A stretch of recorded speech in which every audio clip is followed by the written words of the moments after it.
Awesome. Okay. Hi, everyone. Good morning. Hope all is well. Everyone's enjoying. Do you guys hear me? Yeah, you hear me? Amazing. Okay. So what we're going to do today is gonna continue more Pirkei Avot. It's a very, very bright screen behind me. Basically, it's like a curtain, but the sun is just coming in because it's like a 5 p.m. bright sun here in Jerusalem. Maybe afterwards I'll show you like a bit of a view. It's gorgeous here in Jerusalem and we miss you all. So we're going to continue the Pirkei Avot. I know that the first week of Pirkei Avot, my mother gave an introduction to Pirkei Avot, and my sister started with the second chapter of Pirkei Avot. And today we're going to talk about the third chapter of Pirkei Avot. And it's quite amazing. Pirkei Avot is like a moral guidebook. So all of the sages that were living during the times before the Romans and around the Roman times, they have said a lot of things. And some of the things that they said were documented in the Talmud and the Gemara, and some of them were documented as wisdom. So what we're listening to is wisdom. And we know that when a really smart person says something like just in passing, it's usually not arbitrary. Usually it's like full of meaning and full of depth. So same thing with the sages. The sages were the leaders of our generation. They were very, very smart, and they shaped Jewish education, the education that we know. So we're going to look into what they say, and we're going to get some insights. So I'm going to share my screen with you, and I want to show you sorry, not here. Trying to find it.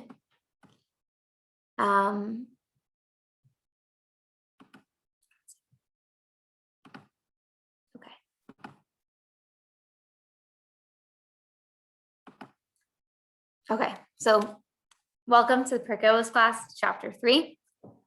What we're going to do is there's about 18 verses in chapter 3, and we're going to pick 2 of them today. They kind of go hand in hand, so I like that they both connect to each other, and I thought them to be interesting and I'd love to share. So the first Mishnah is about Rabbi Hanania. Rabbi Hanania was a deputy to the Kohanim. Now, this is really interesting, just to talk about the lifetime of Rabbi Hanania. Rabbi Hanania lived at a time where the rulers were of the Hashmonean dynasty. After the story of Hanukkah, the Hashmonaim, or the Hashmoneans, they were the ones that ruled Israel, and Israel finally had their sovereign government. They finally were ruled by Jewish kings, and they were very, very proud about that. So that was one of the victories of Hanukkah. Like, we completely, eventually, after a couple of years, drove the Greeks out of the land of Israel, and now we finally have a Jewish dynasty, the Hashmonean dynasty. However, because of corruption and the power that the Hashmonean brothers between themselves over the generations, Hashmonean dynasty did not end up as righteous as it started out. We know it started out with the Maccabees. The Maccabees were the 5 brothers. They were the heroes, but their children and their grandchildren and their great-grandchildren weren't as righteous as them, and they did not necessarily rule according to the Torah law. A lot of it was influenced by their own greed and insecurity and want for power. And at that time, actually, the Kohanim, the priests that would serve in the Beit HaMikdash, they were taking bribe, like Hashmonean dynasty would always appoint a new Kohen every once in a while, but these Kohanim that wanted to be the Kohanim in the Hashmonean dynasty would bribe the king and say, if I give you money, make me the Kohen. So they weren't necessarily Kohanim that were fit for the job. They were just people that wanted the position of power. And because it was just a society that the power was like just not in check. So because of that, the Hashmonean dynasty was okay with the fact that the Kohanim were not suited for the job, but they took the bribe anyway and made them the Kohanim. Now, the problem with doing that is that the Kohen, the head Kohen, he has to be a man of extreme spiritual heights. Because when on Yom Kippur, on the holiest day of the year, the holiest man, which was the Kohen Gadol, would enter into the temple, and he was the only one who was allowed to enter. And if he wasn't like pure enough, or if he wasn't like a real righteous person, he would actually die, because the greatness of going into the temple on Yom Kippur was beyond. So a lot of times the Kohanim, who were not necessarily good people, they were just people that wanted the position, so they would bribe their way in it, they would die. And so every single year, these Kohanim would just continue dying, and it was tragic. But that's how much they wanted the power. That's how much a bunch of people wanted the position of being the grand Kohen. So Rabbi Hananya, he's a deputy to the Kohen, which means that he's like the Kohen vice president. He like is second to the Kohen Gadol, the high Kohen, and he takes care of him and he prepares him. But he never becomes the Kohen. And it's interesting that he says to pray for the integrity of the government. For were it not for the fear of its authority, a man would swallow his neighbor alive. Now, very interesting. This is that times that Rabbi Hanina is living in are times where the government is completely corrupt. What ends up happening to the Hashmonean dynasty is that they end up like two brothers at the end of the line. Like they get into some sort of fight, and they say, you know what? We can't resolve who wants to be king. Let's get Rome, the government in Rome, who they looked up to get involved. And that's how the Romans moved into the land of Israel. So we're talking about a time that is not stable at all. But yet Rabbi Hanina is saying, pray for the integrity of the government, because if not for the government, people will just swallow each other alive. And Rabbi Hanina is basically saying that anarchy is worse than a bad government. But when we look at this, it's interesting. We said that Pirkei Avot is a book of integrity. We said it's a book of morals. And this seems to be more of a political statement. It kind of stands out to you because all of the other sayings in Pirkei Avot are about treating men favorably, having a good relationship with God, things like that, and good things to do. But this seems to stand out as not necessarily a Pirkei Avot style teaching. And the rabbis come and they teach us a much deeper meaning from the surface level, from the surface level. So whenever it comes to deeper meanings in Torah, it could mean both. On surface level, yes, we should pray for the integrity of the government.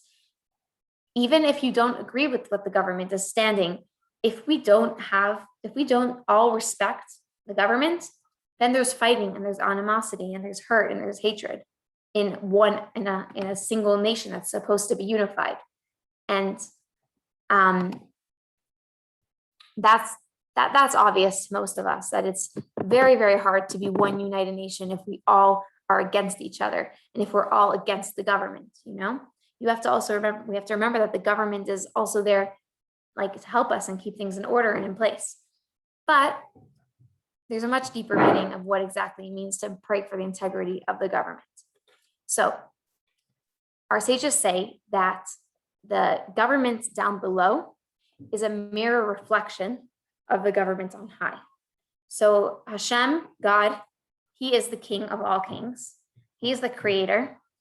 And all of the leaders and all of the kings and ministers and leaders that are providing leadership for people, they get their leadership and they get their kingship or their presidency, they get the power to lead from God.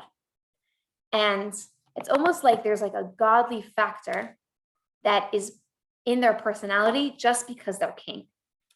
There's a very, very interesting story. The first Chabad Rebbe, the first Chabad leader, he was put into prison based on false charges. And it was very unheard of that like such a great rabbi was put into prison. So it actually reached the ears of the Tsar. The Tsar himself heard that the Alter Rebbe, the great Rebbe of Chabad, was put into prison. And he heard about how brilliant he was, and he heard about what a miracle worker he was. And the Tsar, I think his name was Tsar Philip, what he did is he said he's going to go under disguise and he's going to go visit the Alter Rebbe, the great Rebbe of Chabad, first Rebbe. And he's going to walk into his cell and pretend he's another prisoner. He just wants to see who exactly is this grand Rebbe that everyone is talking about. And he walks into the cell and the grand Rebbe stands up. The Alter Rebbe, Rabbi Shneir Zalman of the Adi, his name is Rabbi Shneir Zalman, he stood up and he said, "Greetings, Your Majesty," or "Greetings, my Tsar," things like that. The Tsar was shocked because he had worked hard to hide and disguise himself. And he said, "How did you know? How do you know that I'm the Tsar?" And he said, when you walked into the room, I felt this aura, I felt this presence of fear. I felt just struck by you. And I realized this is not an ordinary prisoner. This is clearly somebody of high ranking. It must be the Tsar. So the government below gets all their power and all their prestige and everything from the government on high, which is God's government, which is God is the king. And what we're saying here is that the integrity of the government, we're saying the integrity of God, saying pray for God's guidance, for were not for its authority, or were it not for fear of God's authority, a man would swallow his neighbor alive. Now, swallow his neighbor alive is an allusion to literally swallowing his neighbor, overshadowing, eclipsing another person, but he's still there and he's still alive. Now, this is a really powerful lesson. A lot of times it goes both ways. A lot of times we feel insecure in the face of other people because we feel like somebody else's achievements or somebody else's personality or somebody else's ability is overshadowing and eclipsing our own abilities. On the flip side, there's a lot of times where we walk into a room and it's easy for us to feel superior, feel like we have a better education than some of the people in the room, or feel like we know more, or feel like we have something to contribute, but the other people, not necessarily. And what it means, the man swallowing his neighbor alive, is another person eclipsing his fellow and making his fellow feel not as equal and not as good or accomplished. Now, this is mainly, it comes from insecurity. We know that a lot of times the way that we feel around people, if it's negative, if we feel negatively, it comes from insecurity, but it mainly comes from a feeling of scarcity. There's a psychologist, her name is Brene Brown, and she speaks about this in her book, Daring Greatly, which is a really good book. But basically what she says that scarcity is this feeling that there is not necessarily enough success to go around for everyone. So we feel like if somebody else is successful, it's going to eat away at our own. Or it's the feeling that I'm not blank enough. I'm not smart enough. I'm not happy enough. I'm not successful enough. I'm not this, anything blank. A lot of times we live with these feelings, I'm not blank, and we could all insert what we think enough. And the problem with this is that it's completely not true.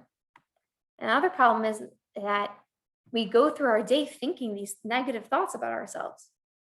Sometimes even she writes even when you wake up in the morning, your first thought might be, "Oh, I didn't get enough sleep."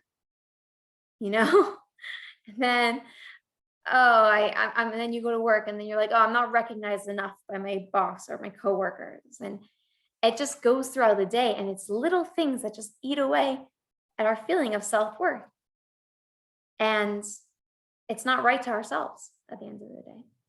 So we do have to admit that there are some times in our life where we have a scarcity mindset, and that is really what affects our perception of how we're seen in a social circle. Sometimes it can make us feel squashed, or it can make us feel like we need to squash others. So what's the cure for that?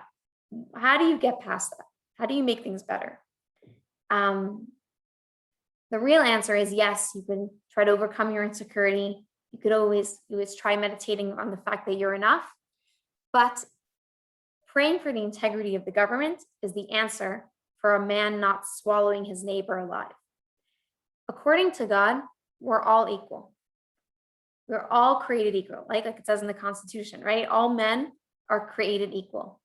And what it means is not that every single person is the same, but that every person has an equal amount to contribute, but in a different way. Every single person in this earth is here because they have something unique to contribute that nobody else can. So what I can contribute is qualitatively maybe seems different, but quantitatively it's not. We're all contributing the same amount, but in different ways. And in a physical world, it might look like, oh, this person is a lawyer, so he's doing more than the janitor. But our mission in this world doesn't work like jobs. Our mission in this world is more than just our job. It's more than just our interactions with other people. Our mission in this world is our whole life. And what we give and what we contribute is really, really powered by God's belief in us. So praying for the integrity of the government is really praying that we should see ourselves the way that God sees us. And if we woke up in the morning and thought that to ourselves, wow, today I want to see myself the way that God sees me, we could accomplish a tremendous amount. And that's true security. That's true inner security, because it makes you realize that I have a toolbox in life. God gave me a toolbox. I have different tools, and I have to do something with them. I have something I need to contribute, something I need to give. And I look at my friend, I look at my fellow, and I say, you know what?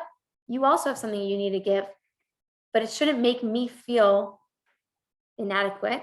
It should make me feel like we're partners. We're partners in this great grand mission of transforming God's world into a better place. So that's really what it means. That's the deeper meaning of to pray for the integrity of the government, is to pray for God's guidance, to see yourself the way that God sees you, and not eclipse or not overshadow another person, or not feel overshadowed by another person. So that is Mishnah 2. Now it's quite a long Mishnah, so let's continue. I feel like I'm not so good at this whole what's it called? Oh, here we go. I'm not such a PowerPoint person. Okay, so that's the first part of the Mishnah 2. The second part continues something like this. It says, Rabbi Hanina, the son of Tradion, would say, two who sit and no words of Torah pass between them, this is a session of scorners. As is stated, in a session of scorners, he did not sit. So this Mishnah seems very long, and it's because there's actually 3 quotes in it. So let's just read the main part of Mishnah. But two who sit and exchange words of Torah, the divine presence rests among them. As it is stated, then the God-fearing conversed with another, and God listened and heard, and he was inscribed before him in a book of remembrance for those who fear God and give thought to his name.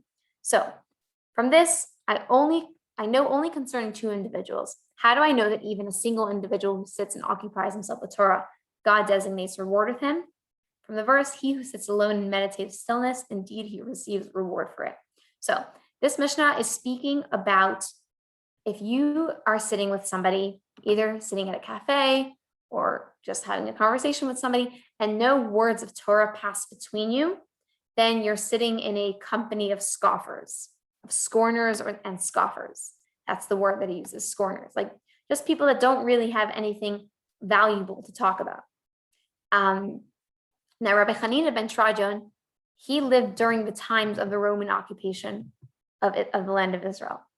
And the Romans, in order to put control on the Jewish people living in Israel, they didn't allow them to actually, there was a period of time where they did not allow them to gather and study Torah together. So on surface level, Rabbi Hanina ben Tradion is telling other people that, yes, we might not be able to actually sit together in study halls anymore and study, but when we talk to each other, we have to still continue teaching Torah. So when we talk, try to slip in words of Torah, try to slip in lessons, advice, try to even though as a people where our Torah learning is suppressed, we have to make sure that it's not. We have to make sure that our conversation always remains of a Torah nature. Now, it's also a good reminder that whenever we're sitting somewhere, we have to almost like turn on a switch to not only just talk about gossip or news or whatever's happening. Try to give over something meaningful that you learn. Try to share a good thought. Try to inspire others.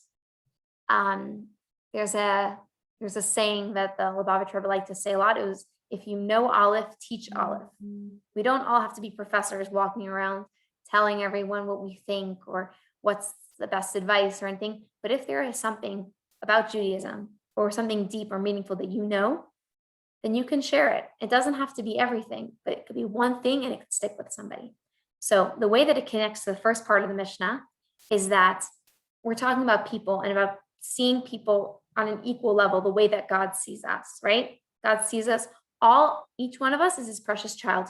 Because of what we think our contributions are, that's not how God sees us. He sees us literally for who we are and what we can contribute, and all of us can contribute in the best way possible. So two people sitting and exchanging words of Torah is speaking about two people that might be on intellectually different levels, Everyone has a different intellectual capacity. Some people have different intellectual capacity for science, and some have for English or math or Jewish studies.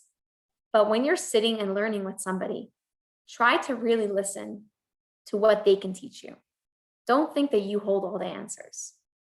Everyone around us holds so much wisdom inside of them, so much life experience, and also so much different aspects of Torah. So when two people are sitting and exchanging together, it's true Torah when you're listening and you're like absorbing the Torah that they're saying and not thinking like, oh, I already knew that, or I know more, or I know this, or like Torah is infinite. Torah is very, very nuanced and also has so many stories and so many lessons. And when we're sitting and we're learning Torah with others, there's so much that other people can give to us that can enlighten our own perspective, right? See other people as an equal in the way that not that they know the same as you, but they don't know the same as you. And that's why they're an equal, because they have something to share and I have something to share, and we could share together. So that's the main lesson from this Mishnah, being able to see ourselves the way that God sees us. That's how I would say it in one word. And also understanding our divine mission in this world. Our world it's almost like we're given this world, we're given like a situation, and we're told that we are partners with God in creation to make things better. And we all do it in our specific way. So let's move on to the second Mishnah that I chose, is Mishnah 11. This one, it's funny, like I just chose number 2, I know it was 11. It wasn't random. I just read them and I read all the Mishnahs. I was like, okay, I like the meanings from this message, and over the weeks, we'll get to learn more. So Mishnah 11 is Rabbi Elazar of Modin would say, one who profanes the Kedoshim, the holy things, consecrated for the service of God in the holy temple. That's one. Degrades the festivals, humiliates his friend in public, abrogates the covenant of our father Abraham, which is circumcision, or who interprets the Torah contrary to its true intent. Even though he might possess all of the Torah knowledge and maybe he's a great guy and does good deeds, he has no share in the world to come. Now this seems very sharp. Rabbi Elazar of Modin, he lived during the time also of the Roman occupation, and he lived towards the end of it. He was actually killed. There was a big revolt, a big Jewish revolt, where the Jewish people actually revolted against the Roman government and succeeded with Bar Kokhba or Bar Koziba as their head. Now, Bar Kokhba was such a great leader, and he was so dynamic and so powerful that the rabbis of the Mishnah even thought to themselves, oh my gosh, is this the Mashiach that we've been waiting for? Unfortunately, Bar Kokhba, he had potential to be Mashiach, but in the end, power and just corruption, it just like got to him, and it ended up being very clear that Bar Kokhba was not Mashiach. And within the war and everything, Rabbi Elazar was actually killed Bar Kokhba in the whole story of the war. Now, Rabbi Lazar of Modi'in, he's saying that there are 5 things that, regardless of a person, of how great the person is or how much the person has done, these 5 things are not going to have a person shared in the world to come. Now, a share in the world to come means the times of Mashiach. It means time where we're going to be living in a time of just utter revealed goodness. So what are these 5 things? And they seem a little bit random. And what exactly is the meaning? Is the meaning that if we do any of these things, then we're going to miss out on something? So let's go through each thing. What the Mishnah is saying is that the person that does all of these things, who humiliates his friend in public, degrades the festivals, he is the kind of person that, in his mind, he sees the physical world and he sees godliness and Torah and mitzvot and holiness. He sees them as complete polar opposites. He sees them as separate.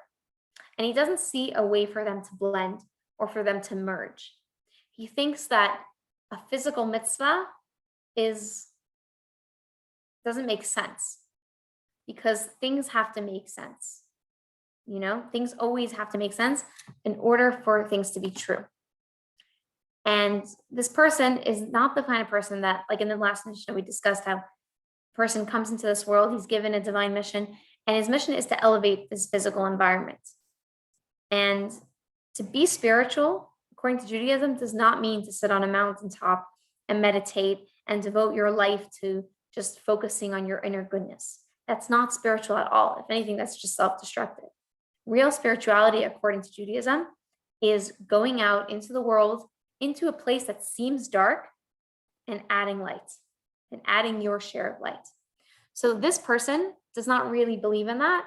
This person kind of sees spirituality as one thing, and the way that we interact with the world as something different, almost like off territory, like not spiritual at all. So let's go through these 5 things and we'll get a better idea as we go through them. So the first one is one who profanes the kadoshim, who profanes the holy things consecrated for the service of God in the temple. So in the Holy Temple, there was a regular cycle of sacrifices that happened during the day. And it was almost like prayer. Like when we pray, like we're thanking Hashem, we're thanking God. And sacrifices were similar to prayer in that way, that it was about thanking God and was offering sacrifices to God. And an animal usually was selected for sacrificing, and all of a sudden, by the time that animal was selected, the animal couldn't be used for anything else. If that animal was going to Jerusalem, to the Holy Temple, we can't just like change your mind and say like, you know what, never mind, let me use it for something else. That animal is for God. And a person who doesn't necessarily look at how spirituality and physicality can blend within Judaism says like sacrifices, like what makes one animal more special than the other? Who cares? Who cares? Why does this animal have to be chosen? That animal be chosen? And why does God need sacrifices? Why does he want sacrifices? Now, what the underlying message of this whole Mishnah is that part of God's mission in this world is that God gave us a Torah. It has rules, it has commandments. And even though there are some understanding of the commandments, at the end of the day, when the Torah is given to the Jewish people, God is saying, this is what I want you to do for me. It's almost like, and then it's easy for us to protest and say, what, this doesn't make sense. It doesn't make sense. But that's not really what the goal is. There's a whole master plan, there's a whole vision.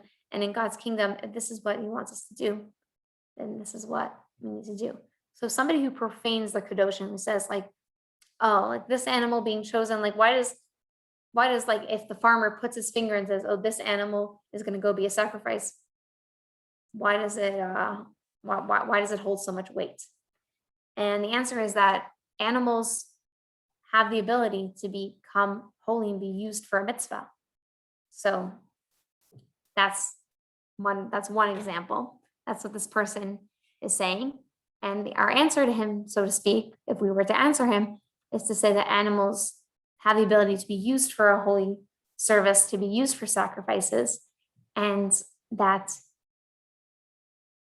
an animal being a sacrifice is a physical animal all of a sudden becoming elevated. Now, next one is somebody who degrades the festivals. Now, the festivals are actually, in the temple times, they were man-made. What do I mean by that? So Shabbat, we know that Shabbat comes out on Saturday, but the festivals come according to the Jewish calendar, and the Jewish calendar is based on the lunar calendar. So when we get our calendar, our shul calendar in the beginning of the year, we know exactly when we can mark our dates for Rosh Hashanah and Passover and Hanukkah. But in the olden days, they only knew when the holidays were going to be at the beginning of every month. People would go outside, they would look at the moon, and they would say, okay, was this past month a 30-day year or was it a 29-day year? Sorry. Was it a 30-day month or was it a 29-day month? And depending on if it was a 30-day month or a 29-day month, depending on when the moon was seen, that's when the holidays were going to be determined. So Rosh Chodesh, which is the beginning of the month, from the day that they determined when Rosh Chodesh is, now they know, okay, so Shavuos is going to be in 6 days, or Passover is going to be in 14 days. But that was figured out by the Jewish people themselves. They would come, they would check out the moon, they would come to the court, the high court, and they would get tested, to see oh, did you really see the moon in the right place, in the right, where was it? How did you see it? And then the sages would dispatch the news once they figured out which day is the actual day of Rosh Chodesh. And that's how the Jewish people knew when to celebrate all the holidays on the same days. So somebody who degrades the festivals is somebody who says that human beings can't necessarily figure out something that God is supposed to figure out.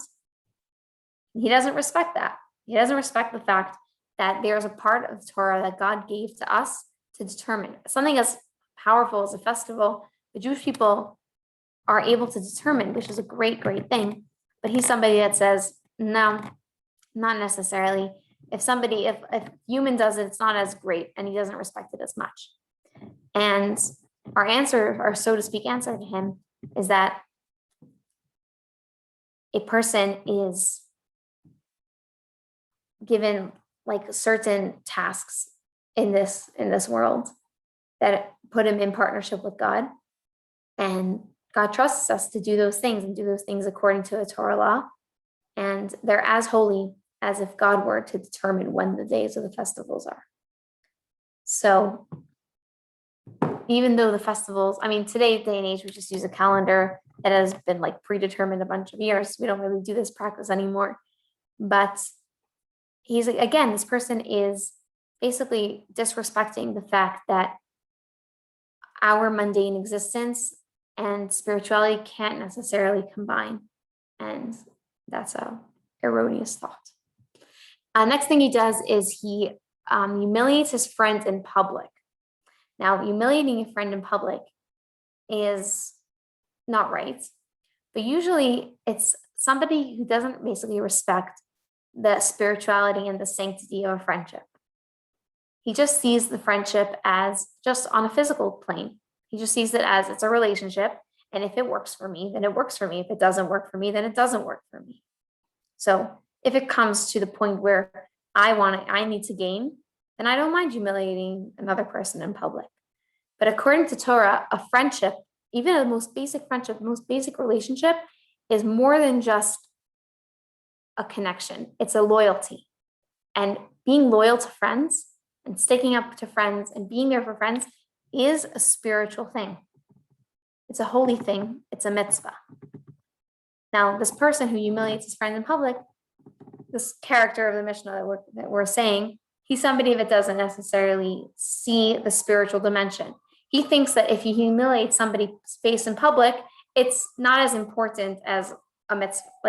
Almost like that's not really a mitzvah. That doesn't go into my my mitzvah category. There's two categories. There's my actual physical mundane life, my work, job, whatever, and then there's the spiritual life where I go to the synagogue and speak to my rabbi and get a bar mitzvah. Now, what this mission is basically telling us is that a friendship and loyalty of a friendship it can transcend great things, right? We could do great things in the face of loyalty and friendship. And it's certainly a mitzvah to be a good friend. And a lot of times in our life, we know what that means to be a good friend. A good friend doesn't always mean like, oh, just giving gifts and feeling good around each other. Sometimes being a good friend can be a test. It can be a challenge, but it's a big mitzvah. There's a great story of a Hasidic Rebbe where he was sitting at a Passover meal. Now, Hasidim, they have a custom not to make sure that their matzah never gets wet, because there's an 18-minute process for when a matzah should be made. And after the matzah is baked, they don't want to make the matzah wet again. So, for example, like matzah brai or matzah balls, like a lot of Hasidim or people that follow Hasidic custom don't eat that because they don't want the matzah to get wet. So that's a custom in Hasidic, in Hasidic families. Now there was a story of a certain Hasidic Rebbe who was sitting at a big Passover table. He has a lot of guests, and there's a guy who's dipping his matzah in his soup and eating it at the table.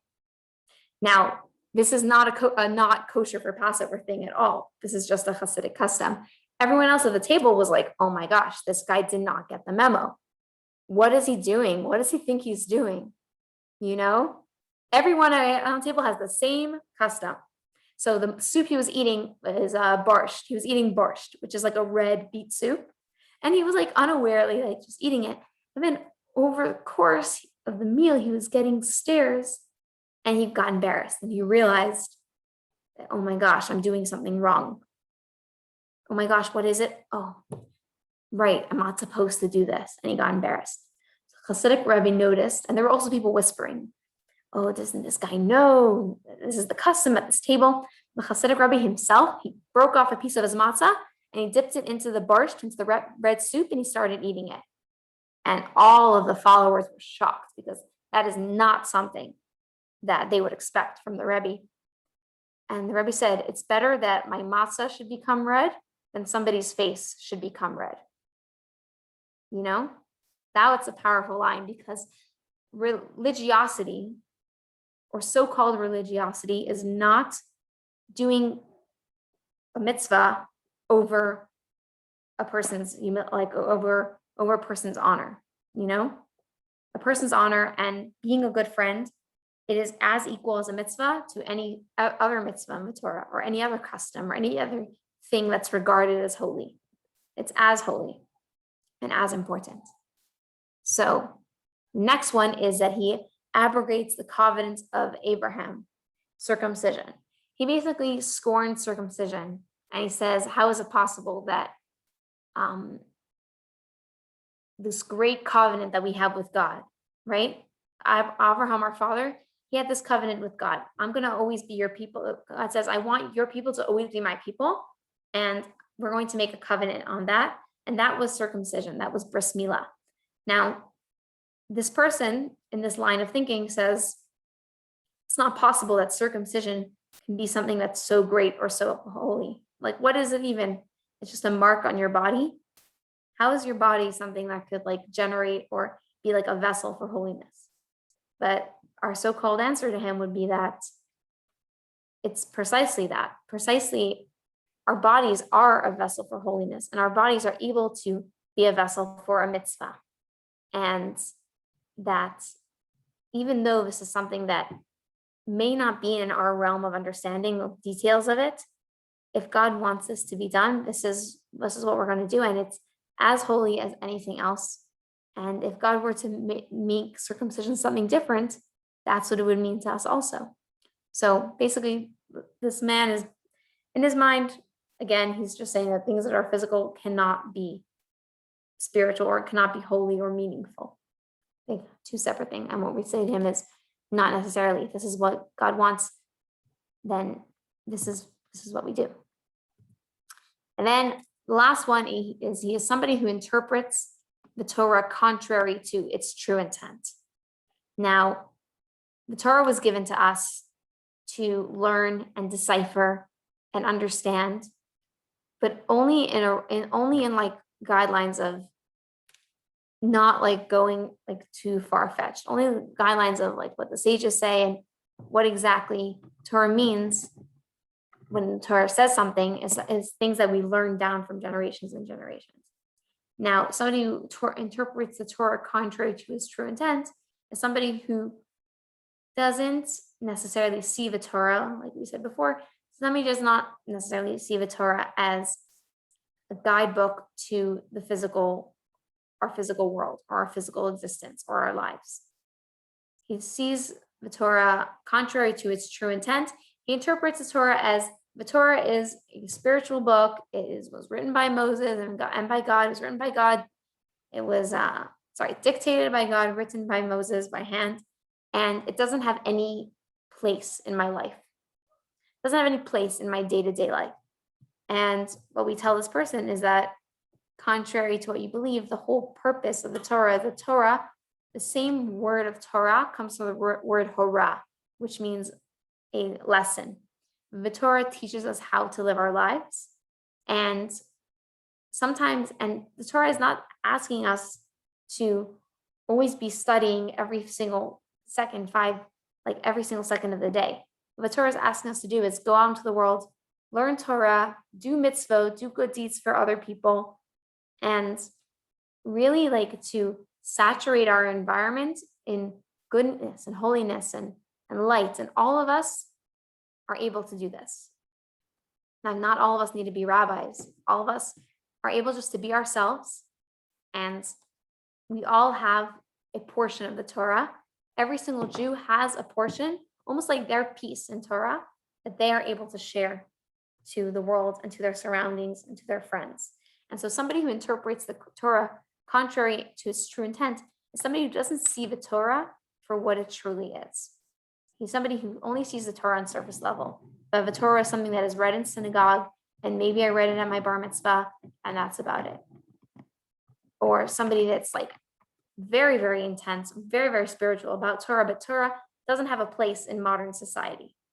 And what we say to this person is that Torah is a guidance for every step of the way in our lives.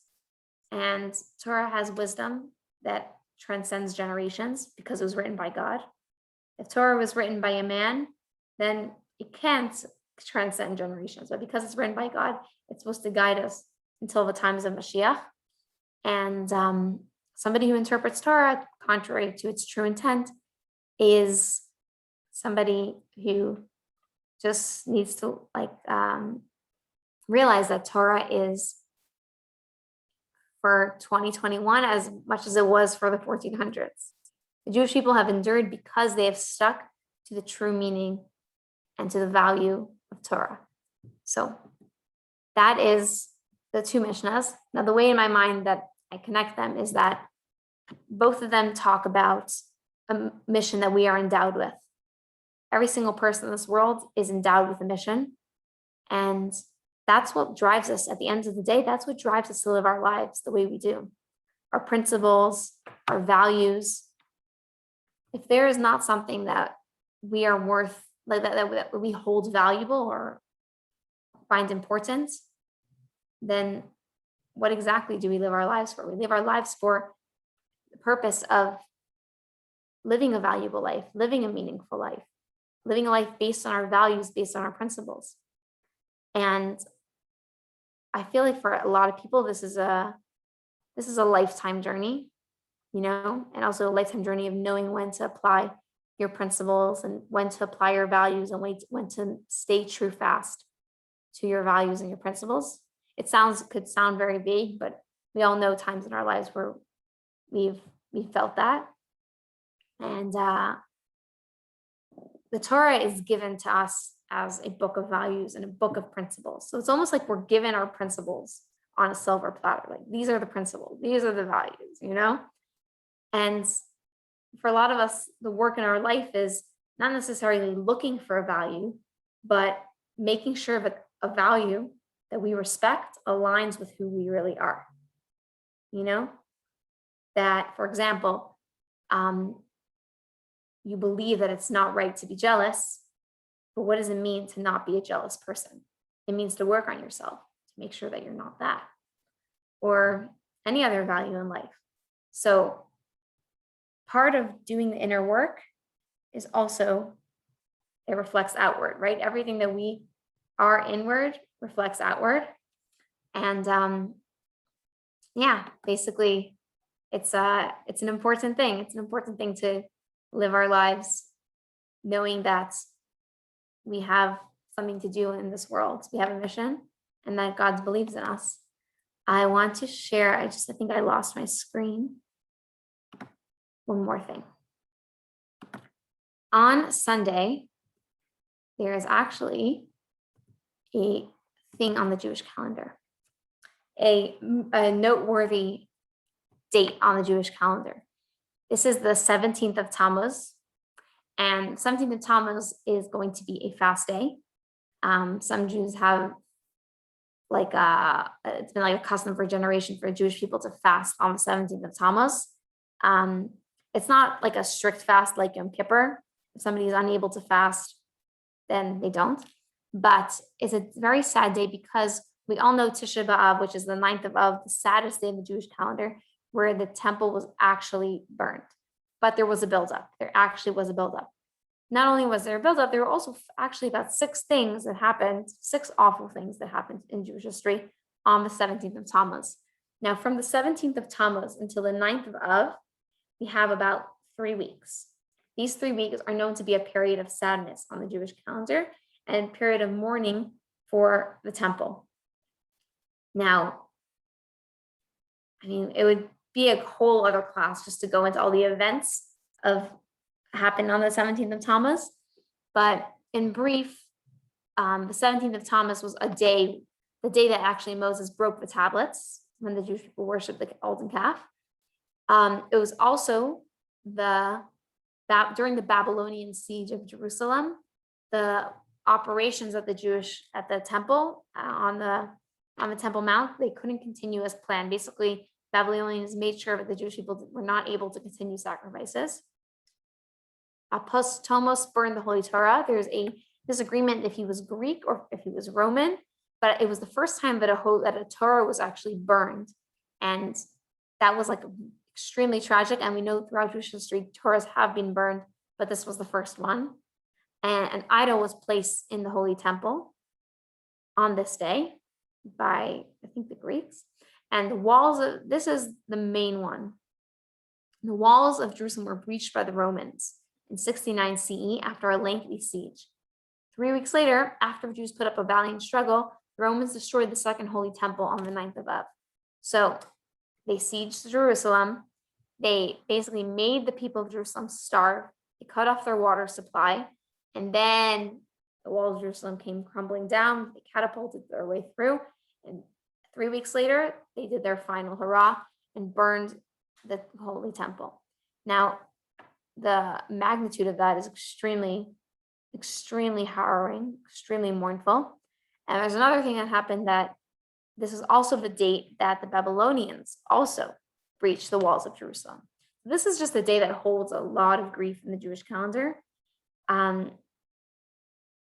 However, a lot of times when it comes to grief, the process of grief is something that we all go through in order to get to our final goal. And our final goal is that when we will have the temple, God willing, with the coming of Mashiach. And this is a period of Jewish history. But when Mashiach comes, when we get to the finish line, we'll look back and we'll say, wow, we've been through a journey and it's been tragic, it's been a lot, but we're here, and everything almost gets transformed into a joyous occasion. So Hasidic masters say that when Mashiach comes, we're going to look back at sad days like this, and they're going to be days of joy, because we're going to realize that it was all part of the process to bring about something good and something powerful. But yeah, 17th of Tammuz is a mournful day on the Jewish calendar, and it's coming up on Sunday. So I want to conclude with that Jewish calendar update. And yeah, we have a couple minutes. If anyone would like to open up for any questions, I'd love to hear. And yeah, if not, then all's good. I would love to show you the view. It's absolutely here.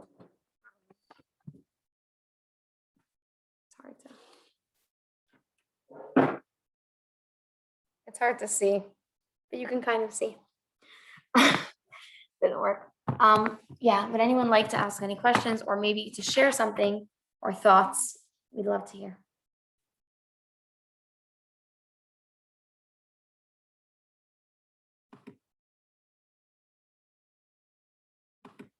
Okay. Hindy, I think that we just got unmuted. Thank you That's so why. much. All right, cool. Thank you, Hindy. Okay, all the best. That was so interesting. You're welcome. Thank you. It's nice to see everyone from so far away. All right. Is everyone unmuted? Does anyone have any questions? I don't know if everyone's unmuted or not. I'm going to read the comments. Okay, good. Josefa said something interesting. She loves the idea that we are all partners, we're all partners, collaboration, non-competition. Josefa's your dad. Yes, I love that. I love that. And yeah, thank you so much. Thank you for all your feedback. Thank you, Hindy. Thank you. All the best. Thank you.